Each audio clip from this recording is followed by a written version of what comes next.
Welcome to Happily Ever Afters, where love doesn't stop at romance.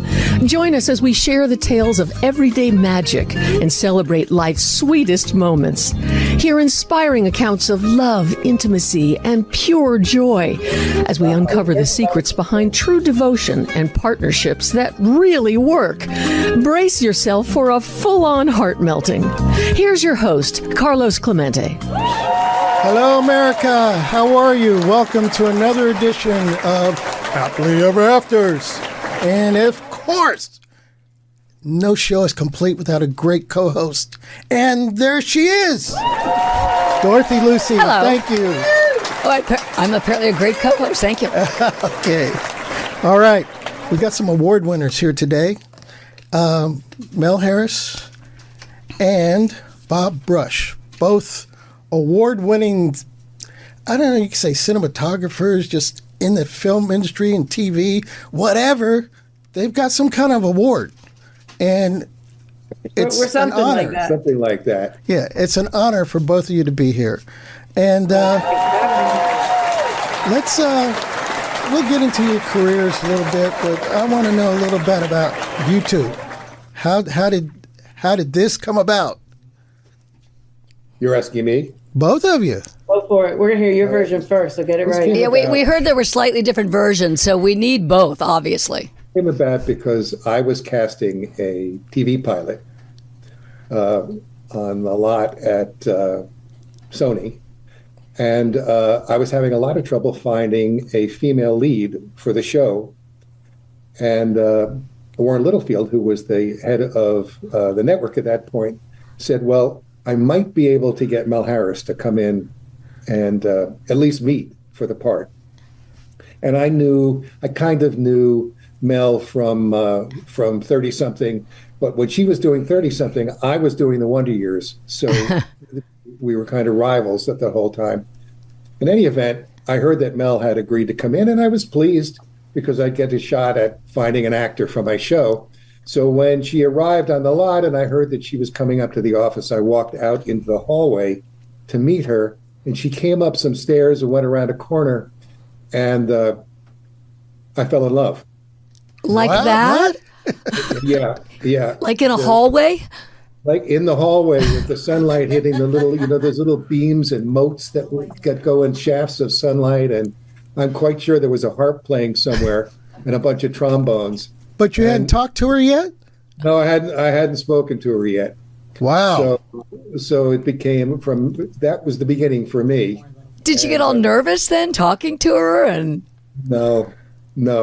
It was a done deal by the time she reached the end of the hallway. Mel, what is your version? I think that's probably the version. I didn't know his part of the version for a while. But I think the part he left out of his story about Warren Littlefield is Warren approached me. We were neighbors. Our kids were best friends. And he had given me the show, and it was great. And I thought I was going to play it. But, I said, I'm just not ready to play another, mom and that kind of thing, just coming off of 30-something. And I turned it down at first. But Warren was persistent. And I said, look, Warren, if you really want me to go and meet this guy, I will do it for you. But I'm just telling you, I'm probably not interested.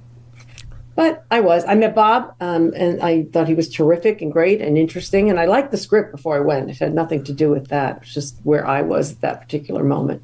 I'm still puzzled, we went on to make the show. We didn't do a five-made show called Raising Cane's, which unfortunately didn't air for Hollywood reasons, let's say. I'm still puzzled.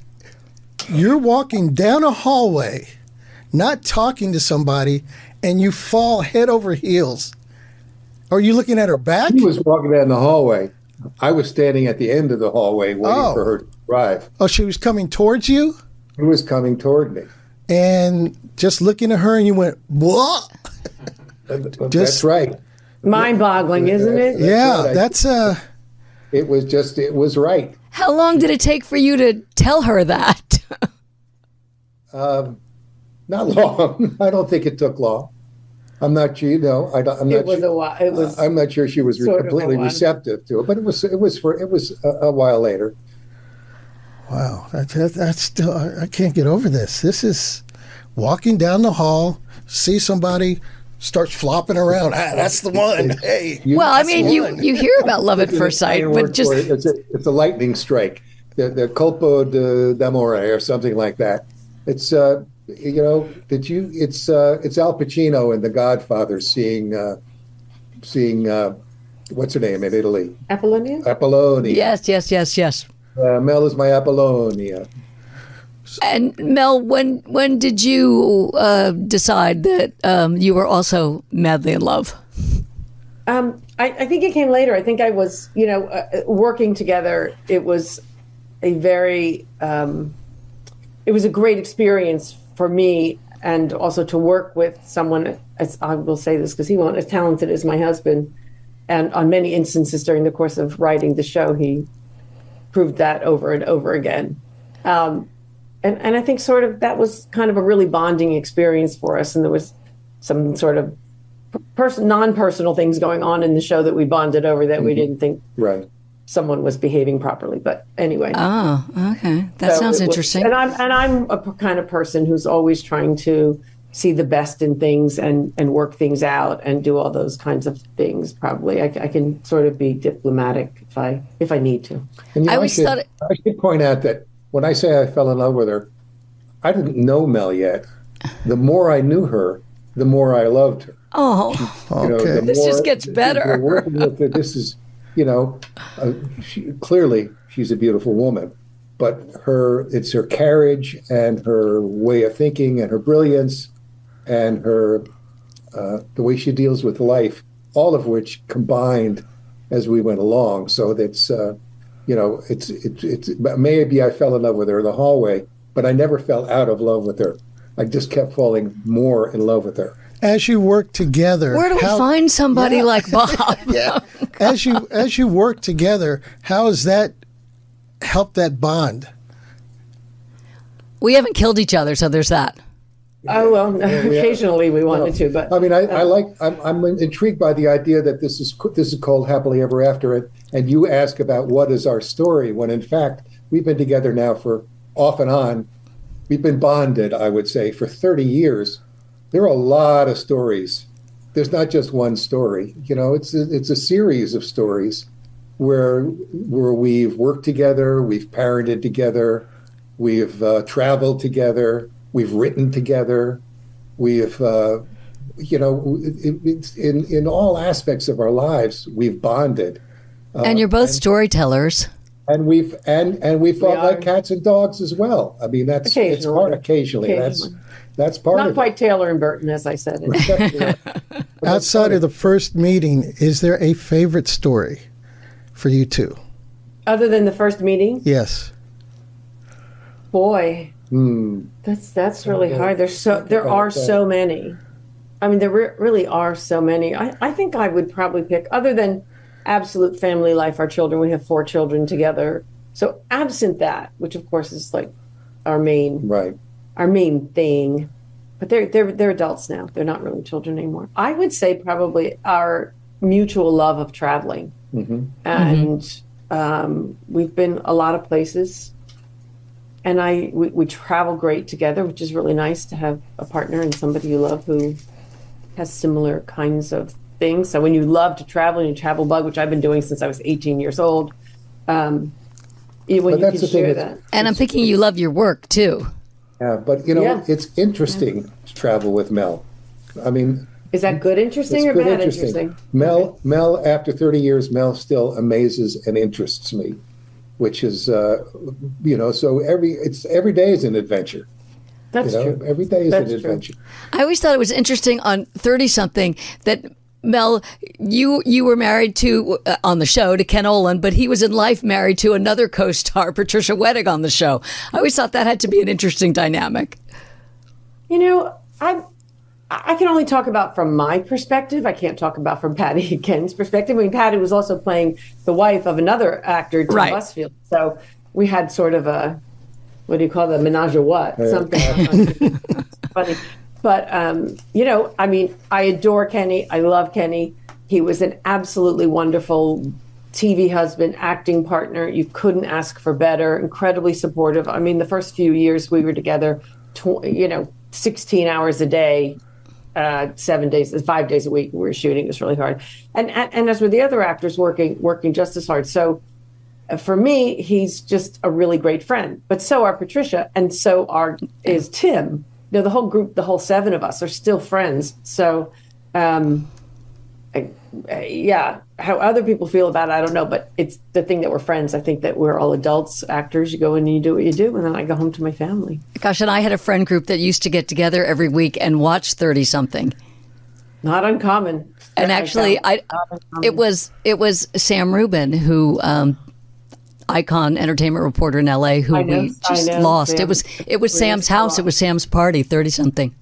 Wow, that's super. I didn't know that. Yeah, that's lovely. Yeah, Mel, you worked on a project called The Queen of Knives. Can you tell me a little bit about that? I did. Well, The Queen of Knives, which is actually a sequel or an after show to King of Knives, but you can watch them independently. Watch either one first or second. But I'm here to talk about The Queen of Knives, which is about the Bonetto family. And as we meet them, I play Kathy, the mother, and her marriage is dissolving, and it's probably long overdue that it is. And they have 2 children, and we're following them on their journeys. It's a real slice of life. I'm off figuring out what I'm going to do, and very happy to be doing it, to be out of that constant pull with my husband Frank, played by Gene Pope, and our daughters are on really interesting, very different journeys, and we're following them. As to the journey that Gene Pope plays, I don't know what journey Frank is on. Kathy still hasn't figured that out. But one thing that we do as a family in Queen of Knives, which I really loved, I love this about the script in the first and the second one, we have these family dinners, even though we're falling apart as a family. We still have family dinners, and you never know what's going to happen there. I call them the Bonetto family dinners, or the Bonetto family disasters, which they often tend to be. And they're full of surprises. And it's, for me, it's a kind of a core of the movie. I think it's a really interesting part. How do you take a project like that, and it's with all the discord and everything in it, and when you go home, how do you forget about all that? I don't exactly know where this has come from, but I'm very good at separating reality and fantasy of my job. It doesn't mean I don't throw myself completely into my job, but it's a job for me. It's a job I love. It's a job I'm so blessed to have, but it is a job. Once again, it's not my family. It's not my dear husband. It's not my children or my sisters or anything like that. I tell people what I do for a living is that I'm an illusionist.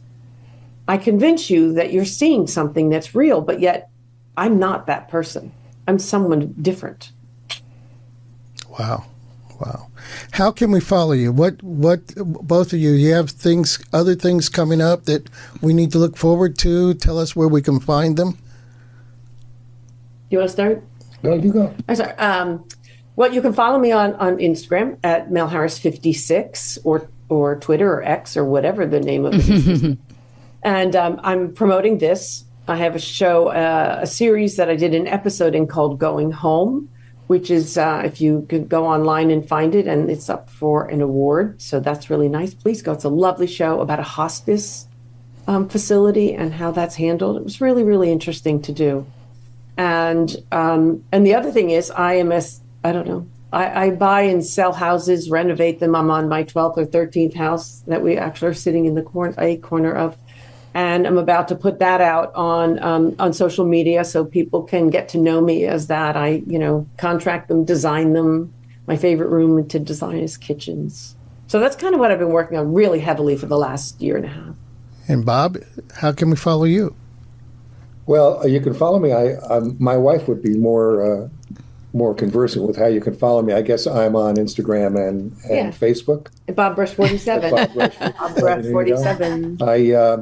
I published a book last year called The Piazza, Stories from Piazza Santa Caterina Piccola, which is about a little hill town in Italy in 1933 under the shadow of fascism and Mussolini.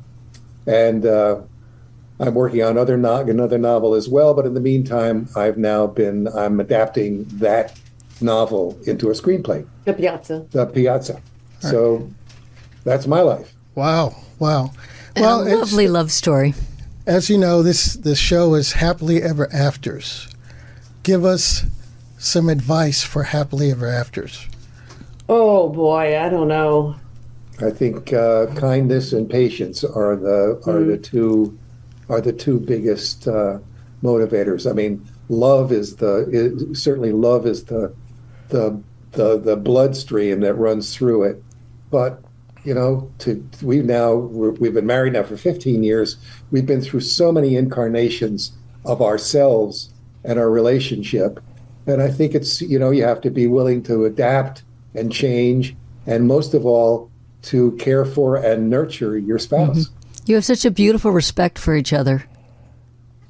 Oh, we That is true. absolutely. I think that's one of the things That that is started true. us together Yeah, in terms of absolutely. respecting, admiring, falling in love with each other. And I think the other thing is just in terms of relationship, knowing that the person that you might be upset with at that moment, and we work together, so Yeah. it's, you know, we could be running a crew of a lot of people, and we have to know, just not in the work situation we have each other's back, but also just in life that you have each other's back, as Bob says, and that when you may be upset or unhappy about something, to remember, hopefully, that the person that you are upset with is the person that you love and that you care for. If you lose that, you're kind of screwed.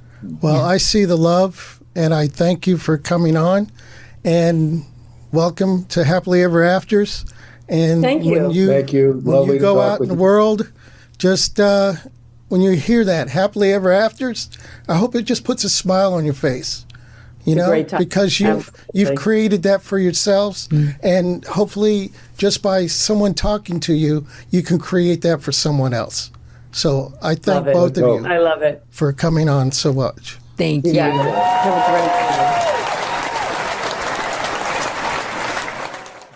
This show isn't only about your stories, it's also about mine. I hope to learn from these captivating tales of love to enhance my own role as a partner, heartwarming stories, or inspiration to enrich your own relationship. Life is all